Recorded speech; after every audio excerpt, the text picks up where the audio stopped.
పెద్దపల్లి జిల్లా గోదావరిఖని మార్కండే కాలనీలో మాజీ ప్రధాని లాల్ బహదూర్ శాస్త్రి జయంతి వేడుకలను ఘనంగా నిర్వహించారు.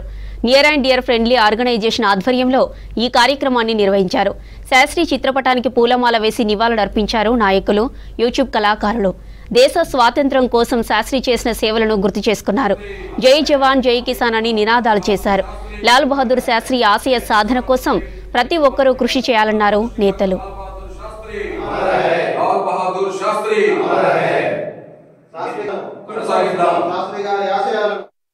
రోజు గాంధీ జయంతి సందర్భంగా అందరికీ సుపరిచితమే. అయితే ఈరోజు మరో మహోన్నతమైనటువంటి వ్యక్తి లాల్ బహదూర్ శాస్త్రి కూడా ఈరోజే జయంతి అనే విషయం మరి ఎంతమందికి తెలుసో తెలియదు, కానీ ఆ మహోన్నతిని కూడా మనం స్మరించుకోవాల్సిన ఆవశ్యకత ఎంతైనా ఉంది. 1904లో ఉత్తరప్రదేశ్లోని మొగల్పుర గ్రామంలో జన్మించడం జరిగింది. నిస్వార్థపరుడు, నిరాడంబరుడు.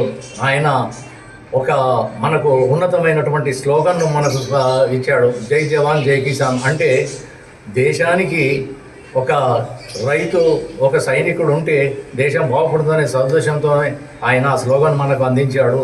మరి అలాంటి మహత్తరమైనటువంటి వ్యక్తిని మనం స్మరించుకుంటూ మనం ఆయన జయంతిని అందరూ ఆర్భాటంగా జరుపుకోవాలని కోరుకుంటూ ఈ సందర్భం